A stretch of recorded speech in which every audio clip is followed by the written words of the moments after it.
Welcome to Jazz Zone Together, our new online jazz community where we will provide jazz education and classroom resources, interviews with jazz educators, artists, and celebrities, along with valuable teaching tips and repertoire suggestions. Today, we're pleased to welcome American jazz drummer SHerrie Maricle. In addition to her drumming, she's an extraordinary teacher, band leader, and writer. Her big band, the Diva Jazz Orchestra, has performed around the globe and has been featured at many of the world's leading jazz festivals. Now I'll turn the mic over to Dick Dunscomb to conduct the interview with SHerrie. Dick, take it away. Thank you, Bob. This is going to be really special. Welcome, SHerrie. Hi, Dick. So glad to be here. We are thrilled that you are. And there's just so much that the people are going to learn about you today and take away from you and your philosophy and your great teaching ability. So let's begin with where you were raised. You were raised, I think, in upstate New York. Can you tell us some of the influences that led you to a career in music? Yes, I grew up in a town called Endicott, New York. However, born in Buffalo, New York. So I'm still a Bills fan. So I got to always give it up to Buffalo. My influence is one of the greatest, and this is a very broad and general statement because there's a lot of influences. But I grew up right next to the great and iconic bass player Slam Stewart, who lived in Binghamton, New York, which just is a very close by town to Endicott. And he was one of the obviously jazz stars and innovator of the music. And when I was quite young in high school, I met him through one of our local contractor and jazz impresario, Al Hom, and he introduced me to Slam. And I got very inspired and influenced by Slam and Al and a bunch of the local musicians, and that kind of really got me excited about playing jazz. At a very personal level, being in touch with them. But what really set me on my path was when I was in 7th grade, a teacher took me to see Buddy Rich and his Killer Force Orchestra at the Forum in Binghamton, New York. Probably, what would that year have been? Let's see. It's probably 1974, I think. Sitting in the last row of the balcony. I never heard jazz before. And I'll tell you, when the band was in tuxedos and Buddy came out in a t-shirt, black t-shirt, the band started, and I still get goosebumps right now telling you this story. Every hair in my body stood on end. Every single one. I did not know what it was. I'm like, what am I hearing? I was completely, I honestly, I really have, every time I tell it, it seems, sincerely, it's like, that was the moment that changed everything for me. It's like, I have to play the drum set. I don't know what big band is, but I love this so much. Because my mom loved country music and Irish folk music. So, when I ran home and said, Mom, I have to be a drummer. I have to play big band. She's like, what? Like, no. But it's true. That's such a true story. And I feel really, really lucky that I never had to think about what I wanted to do when I grow up. So I just never grew up. Well, keep on doing that. Yeah. It's interesting to follow your path now. Okay, so Buddy came into your life. Take us from that point to New York City. Okay. I just want to say again, we're at the town I grew up in. We mentioned it's on the southern border of PA, smack in the middle of New York State, 200 miles from New York, 200 miles from Buffalo. Every touring band, every ice-capade, every circus, everything came through town. And my experience there, I got to play in all of those shows. Percussion, sometimes playing drum set for acts. It was so busy, and every big band came through that town at the time I was growing up in the 70s and very early 80s before I moved to New York. So I went to Binghamton University for undergraduate school. My goal was, I'm moving to New York and I'm just going to play jazz. Like, I didn't want to go to college anymore. A great bass player I met at Binghamton University. It was called SUNY Binghamton back then when I was there. But his name was Michael Moore. Said, hey, I teach at this school called NYU. I did not know what New York University was. Never heard it. Had no idea. He goes, why don't you come audition down there? I was like, oh, okay. So I did, and I got a scholarship to do my master's degree in jazz performance. And then they offered me a doctoral fellowship right after that. And again, no plan whatsoever to get a doctorate. No plan at all. but it paid a salary. Was a teaching fellow, and my only thought was, oh, really? Then I don't have to worry about my trip. Just telling it like it is. Got my academic credentials. Maybe wasn't motivated by the right reasons, but sure glad I went through those programs. So then I landed in New York and had a lot of opportunity to play there through NYU and my mentors there. Tom Boris was the head of the jazz program, great baritone sax player, phenomenal writer and arranging teacher. My drum set teachers, Mel Lewis, Adam Nussbaum, just extraordinary. I took some lessons from a great Broadway performer, Gene Roma, like some really, really great players. And just, got so much experience through the school and an opportunity that came out of that, and just meeting teachers and players and going to jam sessions every night and running a jam session in New York. I ran a session at the Village Gate, which was on Bleecker Street, from 1987 until it closed, till they lost their lease. Every Saturday from 2 p.m. to 6 p.m. on the terrace. It was an extraordinary experience. Yeah, so, and then started, freelancing. I similar to when I was grew up in Binghamton and Endicott. I said yes to everything. I played everything. I just wanted all that experience. And I encourage that to every student, no matter what your level, just say yes to play everything, even if it's stuff that you don't like. Because when you're a professional, you're going to end up, if you're lucky enough, people are going to give you money to play music. And if you say yes, you better go in there and play it, a full heart and great attitude and, and being able to execute the music. But say yes, because the experience is irreplaceable. You cannot cram it. You cannot learn it. You can't say, oh, I'm going to learn how to suddenly be a great sight reader or have a great attitude or this or that. Or you can't. You just have to do it and build on it. So young people say yes to everything until you don't have to. So you mentioned a couple of incredible drum teachers that you had. Were there other influential teachers and mentors during this period of time? Well, I love the Ray Brown Trio was one of my favorite groups that every time they came to the Blue Note in New York, and I was lucky to live just a couple of blocks from the Blue Note on West 3rd Street. I would just go and sit in the front row and just stare every set. I couldn't, Ray Brown, just his feel and the way he swung, swings. I mean, he still swings through recordings, etc. And then his, Jeff Hamilton is a giant influence on me. I love Jeff Hamilton's playing so much. And I was a student of his it's called the Port Townsend Jazz Workshop when Bud Shank used to run it years and years and years ago. Maybe 40 years ago, maybe. And Jeff, and meeting Jeff and just working with him, and then still, aspiring to assimilate as many of his swinging characteristics as possible, especially his great brush playing. Big influence. Love him, love his trio and his playing. For sure. I mentioned Mel Lewis, also one of the biggest influences on me as my teacher from my first year in grad school. And Adam Nussbaum too, those, great teachers, phenomenal players. And I love Dennis McCrell, also an amazing drummer who I've learned a lot from. And I mean, the list is like, it's so enormous. The minute I start, it's like, this reminds me of when I'm watching YouTube, I'm like, oh, I would like to know about, so-and-so technique or brushes or something. And I look at it, then suddenly you're in this vortex that never stops. There's so much information. So if you're asking me this question, I'm going to name 1,000 drummers. That's great.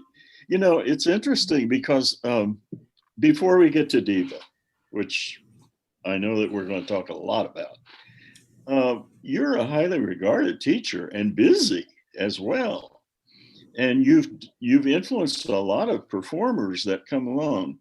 What's your teaching philosophy, and how do you inspire and drive the young drummers? Well, I might have had a slightly different answer because I'm evolving with the, I call it BC times before COVID. Back in the BC era was slightly different than it is right now. But at the very, very core of everything that I teach and, encourage people to practice is with the goal of a couple of things. One is always being able to execute the music the way that you want to. Mm-hmm. Whether it's exclusively written out music, like I perform in an orchestra called the New York Pops. Sometimes there's no improvisation required, but still requires interpretation. or to be a completely creative and an improvising artist, which is what the core of jazz is. A lot of jazz is. So I want the students to be able to express the very, very best of themselves and trying to help them identify what those things are. After you get over the hump of these are some essential basics that we all need to learn to function as professional players, from technique to knowledge of standards and reading and all of those things that musicians know that I have to know this. I can't escape this.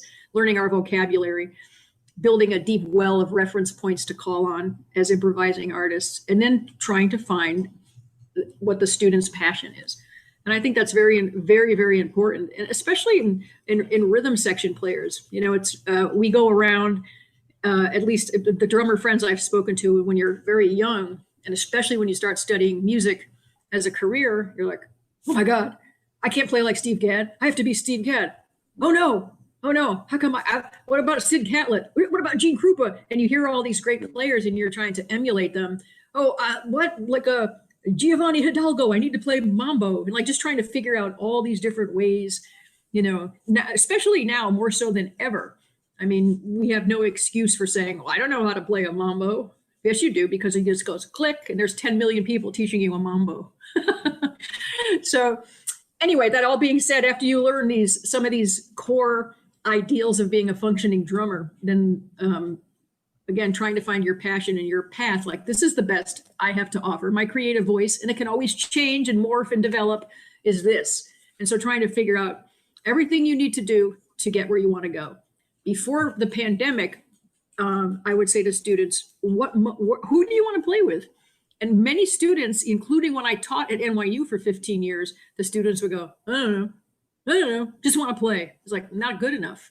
It's not a good enough answer, because if you have goals or dreams, even if they're fantasies, it really helps inform and inspire how you're going to practice. You know, if I want to play, I say to the students, you want to play with Chick Corea? Want to play with Sonny Rollins? Want to play with Wayne Shorter? Like whoever it may be. I'm just listing the famous icons, of course. You know, then okay, then you got to practice certain things. You know, if you want to play with a Led Zeppelin cover band or a weekend band, you know, a wedding band, then that's different. You know, not the core stuff, but the way that you focus your attention when you become professional. You know, so it can be, I love always follow a path of passion, and you'll end up doing a lot of other things anyway, you know, along the way as a professional. That's terrific advice. You know, I visited your website, which, by the way, is a really great website. Thank you. And I was taken by a particular part of the website which talked to professional performing musician. What else can you do in the field of music? Well, if you're passionate about teaching, I don't like it where, you know, that old stereotype of, well, you know, people become teachers because, you know, they can't make it as a player. Well, and especially now, that's just obviously not the case. The pandemic has made everybody want to be a teacher and share things, you know, because we're all sitting at home, you know, wanting to express ourselves. So if you like teaching and sharing in that way, I think that's always one thing you can consider in whatever format it might take. But you have to have a passion for it. You can't just do it because similar to being a jazz artist, nobody does it for money, and nobody decides they're going to be a teacher for the money. That's for sure. Not that I know of anyhow. But that's, you know, I think that's a really great thing to do. In my own development, I was playing in when I lived in New York, playing many, many different things, but I was in we call them club date bands, you know, weddings and parties and bar mitzvahs and whatever. And I mean, gratefully making so much money, actually. And then, you know, $300 or $400 a gig, 3 or 4 gigs a week. I mean, that's amazing. But I got so horrified playing, you know, Pop Goes the Weasel or La Bride Cuts the Cake for like 20 minutes and playing Celebration, which is actually a song that I really like. I love all the music, but I just hated playing it at that time in my life, you know, 20, 30 years ago. I remember once I took my sticks and I actually threw them during Pop Goes the Weasel onto the ground at some country club, and I went and sat at the bar and ordered wine. Completely obnoxious and unprofessional. Really, it was horrible. And I thought to myself, I cannot keep playing this music. I'm studying all this jazz music and love it so much. And I'm playing, you know, da-da-da-da-da-da-da-da-da-da.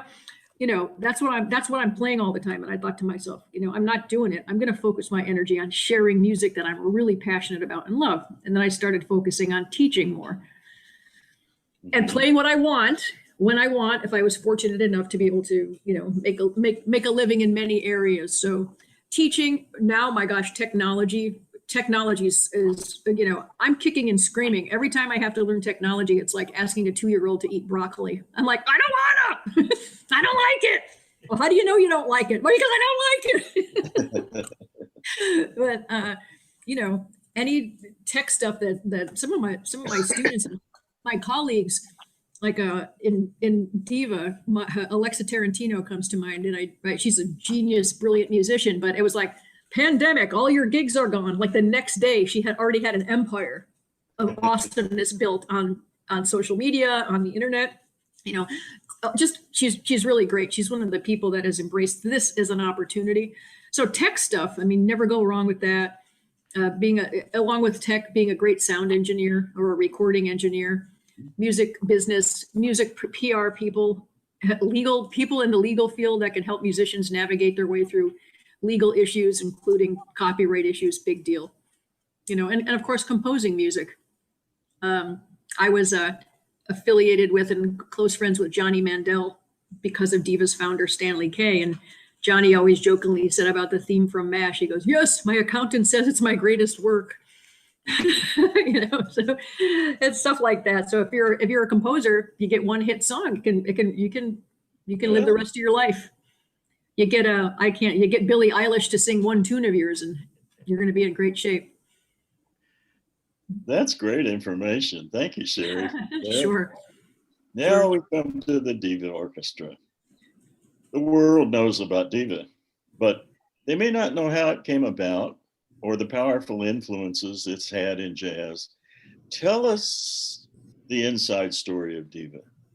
Okay. Well, I'm just going to tell you very quickly, the day that changed my musical life was in May of 1990 at the Schubert Theater in New Haven, Connecticut. I was playing this at concert. I was just a hired hand. I worked a lot for a great contractor and trombonist named Sonny Costanzo in Connecticut for a long time. And I loved him, phenomenal guy and player. And anyway, the conductor of the pickup orchestra was Skitch Henderson, and Stanley Kay, it's a great drummer himself, came in with Maurice Hines. Many people may know Gregory Hines. Maurice was Gregory's older brother, who I'm his music director, still work with him today. But anyway, Stanley's conducting, and after the show at the reception, I raced over to Stanley because I knew him from Buddy Rich lore. He was Buddy Rich's manager on and off starting in 1947. It's like, Mr. K, oh my God, you know, it's so great to meet you, and Buddy Rich, blah, blah, blah, blah, blah, blah, you know, all this stuff. And we were friends. We stayed in touch. I sent him info about my New York City gigs. And 2 years later, he called me and he said, in his gruff New York way, "Hey, you know women that play like you?" I was like, "And I do." And I knew he meant it as a compliment. So I was happy about that. And he said, "I want to form a new big band, and I want it to be women because I've lived in New York my entire life. And there's so many big bands in the city, and I don't see any women playing in any of them." He said, "Why? Why are women not playing in these bands?" And I said, "That's an excellent question." Way back in June of 1992. And he knew about the era of the heyday of when there were a lot of women big bands in World War II, of course, Sweethearts of Rhythm, Phil Spitalny, and all those groups. But I said, yes, let's do it. Let's do it because on my radar screen, a lot of all women opportunities in that era when I was growing up, they weren't very good, and it was like had nothing to do with music. It had more to do with put on a bunch of lipstick and a crazy costume and, you know, put a horn in your face. And, you know, it was very like gimmicky. It had nothing to do with music. Stanley only cared about music. He goes, "We're going to have an audition with Stanley." And actually the great John LaBarbera was a co-founder of Diva with Stanley. They were friends from the Buddy Rich band. And just put out the word, me through my NYU connections and professional connections, same with LaBarbera and Stanley. And about 40 women came to the original audition, which was June of 92. And then Stanley picked the original 15. He's like, "I don't care if you people weigh 300 pounds, if you have a mustache, if you're full of pimples. I don't care. If you can play, you can play. Gender's got zero to do with it. Let's see what happens."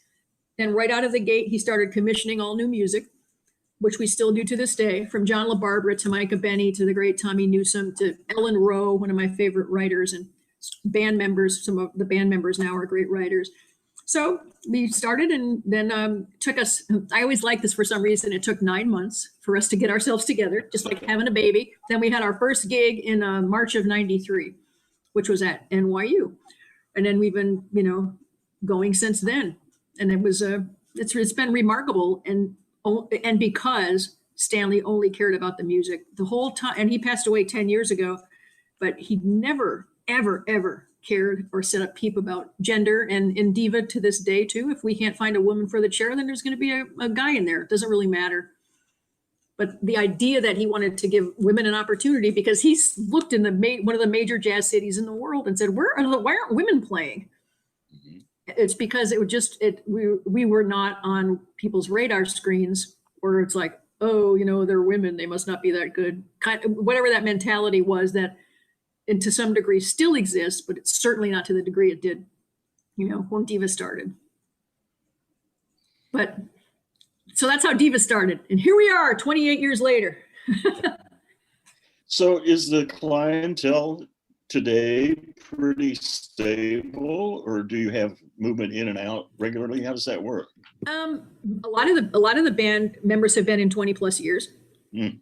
Which is great, because we, like anytime you're in a band, and let me address the young people and anybody who wants to start a band in any way. And even if you're doing all standards, please put your own stamp on it. Please put your own stamp on it. Do not stand on a stage, if you're lucky enough to be on a stage anywhere, and just give the audience, I don't know, want to play A-Train? I don't know, blues. Don't do that. That's so disrespectful. Jazz is a creative art form. You, the person presenting the music and musicians, are the most important creative element of that. So whenever you're on stage and you're forming a band, put your stamp on everything. Even if it's a short intro, a little shout section, whatever it is, do not stand there and disrespect the music or the audience by jamming, unless it's a jam session.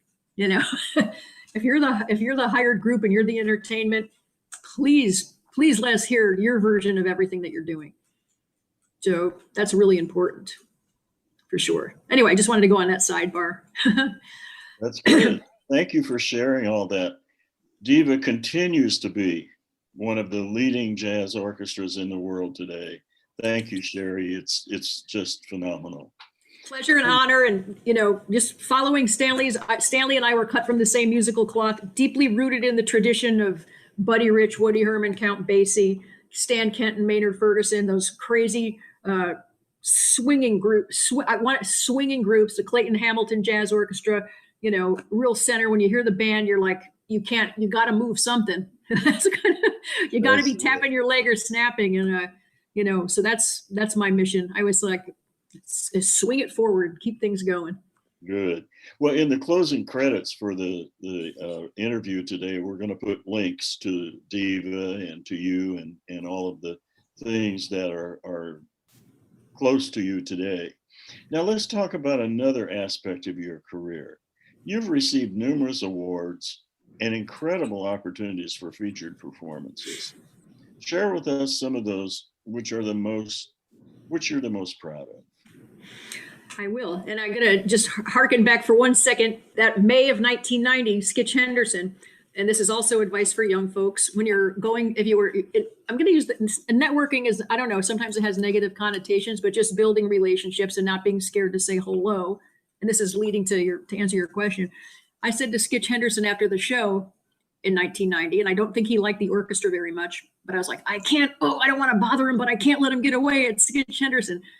Literally, he was going out the stage door, and I reached my hand and I tugged the belt on his trench coat. I was like, Maestro Henderson, because there was a crowd, and he whirled around like kind of bugged. And I thought he was going to, you're terrible, you ruined the gig.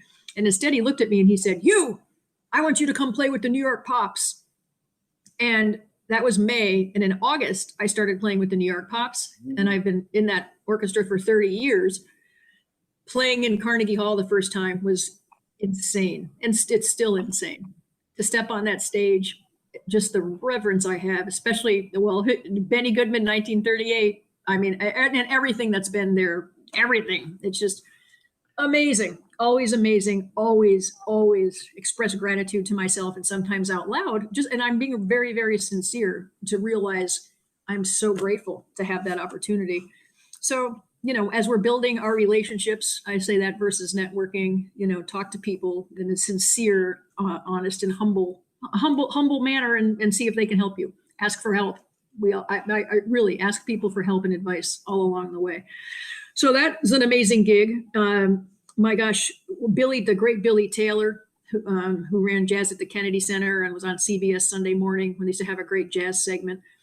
He hired us to play along with the producers of the show, the 25th anniversary of the Kennedy Center. Now, Billy Taylor could have any band in the universe, anybody, and he asked us to do it in the Opera House, huge cavalcade of like every star you could think of. And we were doing a nod to Duke Ellington, like a big Ellington medley with Dee Dee Bridgewater. And I never get nervous when I play. Never when I play jazz. Sometimes if I have to play classical music, my hands are like there. But when we were in the Opera House and it was televised, when that happened, we were on there and they're like, we start A Train. I had a surge of adrenaline, like when you're at the top of the roller coaster and you start to, and it was so, look, I think I have it now too, thinking about it. You guys are making me very emotional. Anyway, that was cool, like to feel that and realize where we were and what we were doing, and to look at the band. And Ingrid Jensen was in the band then, and we were playing this, big feature of Caravan and her playing her brains out and all this. It was a great memory. Actually, the first time we got to go to Europe, and not too long ago playing at the NEA Jazz Masters Awards, playing with Lee Konitz. And so, there's just so many. And then playing at Dizzy's Club in New York. We've played there every year except one since they opened, usually in March for our birthday celebration. And I love the smaller spaces where you're like, you're this close to someone, and I like that too. And the sound in there is spectacular. So all of those experiences just, they're irreplaceable. And you know what? That's the cool thing about jazz, live performance, what all of us are missing so much right now. In jazz especially, it's always a once in a lifetime experience. Now, of course, you can record it on your phone or whatever, but for the audience, sharing that energy exchange with a live audience between the performers, there's nothing that replaces that. Absolutely nothing, because it's always unique depending on who's in the band and who's in the audience. It always changes. I miss it so much, and it's such a great thing about jazz. Always a once in a lifetime thing when you hear jazz live. So let's go back to that as soon as possible. And we know we will. We just have to believe that. Yeah. I know that you're also a composer, arranger, and conductor. Talk to us about that side of your career. Well, I started composing music when this man I mentioned, Al Hom, who was a big influence on me and mentor, took me to something called the Northeast Saxophone Alliance Convention or something like that, because there was some percussion music. And I was not ever exposed to contemporary classical music at that point. And I heard this music and I didn't like any of it. And I thought to myself, oh, in a very naive way, even I could write something better than that. So I started writing music then because of that. And then just learning and building on that and what that means to be a composer. I studied it quite a little bit in undergraduate school, but a lot in graduate school. And I have a whole bunch of percussion ensemble music published by Kendor, if anybody needs any. It's always fun with a jazz slant to it. And jazz, and I've written for a symphony orchestra. I've had the New York Pops played some of my music in Carnegie Hall, and all over the place. I really like it. My favorite sound is writing for big band. I'm so slow. I'm so slow at it. It's really, I've written on Diva's 25th anniversary recording, I wrote 2 charts, but I'm telling you both, I could look at 8 or 4 measures of music, even a measure, and I could be 8 hours fiddling around with it because there's too many options. And I have such a reverence for jazz and the arrangers, my God, from Thad Jones and Sammy Nestico and there's Bob Brookmeyer, Maria Schneider, and the great Johnny Mandel I mentioned. his mute, I don't know how he orchestrates the way he does. I mean, I feel like every note is like I'm just so filled with awe at everybody that writes for big band, that does it at such an extraordinary level as the people I just mentioned. So I'm really slow. I love it, but man, it's got to give me a 2 years notice if you need a chart from me. Well, they're beautiful and Thank well you. worth the wait. Okay, so future plans and projects. Talk about that. Okay. Well, Diva, again, is like my eating broccoli analogy again. I decided that we were scheduled to record live at Dizzy's Club this past March. We had all 10 commissioned charts called Diva Swings Broadway. So we didn't get to do that. So we have all these charts that we never played. So I thought, okay, me kicking and screaming. I was like, all right, we're going to do a virtual big band. So my friend and great, extraordinary colleague and player and educator, Lee Pilzer, great writer, wrote a arrangement of The Sound of Music, kind of in a bassy vibe. Bo-dee-doo-doo-da, like really like that kind of loping, just swinging like crazy. And so we did a virtual version of that. That's up on our YouTube channel. People can check out. We may do more of those, if this, depending on how long we're prevented from being together. That's a possibility for the big band. My trio did a new CD called I Love to See You Smile that came out in the beginning of the year. And then at the same time we recorded that, I'm going to reach over here into my bag. This just came out, and I'm excited about this for the holidays. It's backwards, but it's my trio. It's called Christmas in 3D, the 3D Jazz Trio. So this is a whole bunch of fun of a variety of Christmas tunes and a whole bunch of different grooves, but very swinging, I hope. You can see a lot of this on YouTube too. So we have some jobs in December, some live performances, and a live stream coming up at a really great studio in Maryland, actually called Blue House Productions. And it reminded me, when I first saw it, it reminded me of a sporting event, because you see things with all these cameras that you never see live. Because there's cameras everywhere, like on top of you, behind you. Mm-hmm. I'm like, oh, that's never flattering to see yourself from the rear, everybody. But anyway, you can see it's cool. So it's got like 12 cameras, and so we'll be in there December 20th. We're doing a live stream of a CD release for this Christmas. So if anybody wants to tune into that, that'll be really fun. And looking for opportunities to be together with people if we feel safe, to even if we're doing things online, to do them together in the same room versus everybody playing with a click track, which is it's not fun. It's not fun. I mean, I know we have to practice with metronomes and everything, but when you're trying to, swing and make music with others, it's rough to do, especially because the drummers, for some reason, always have to go first. Lay down the drum track. I'm like, I don't want to be first. Because then you're like, I don't know. Anyway, maybe some of that, but I don't know, teaching, doing great things like this with you, Dick, is really, really super. And I don't know, just trying to stay creative and trying to share as much as we can. Like I think that's in all performers have that in their heart and soul, is we want to share things, musical things, creative things. And with the right intention, which is you're trying to make the world a better place by sharing some music. So knock on wood, I'm going to keep my focus on trying to express positive things.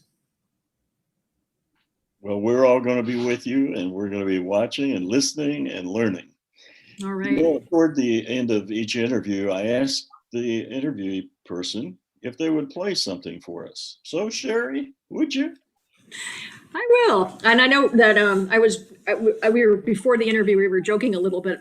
I happen to have these brushes, fly swatters, and it's not going to overwhelm the camera. So I'm going to bend my camera down and I'll play a little brush solo for you. And I'm going to do it. Now, this is going to make me cry. This is my old-fashioned date book. I don't have it in my phone, everyone. I still have it written down. But look, it's blank. Everything's canceled. So to make me feel better about that, I'll play a little brush thing for you here on my blank date book, 2021 blank.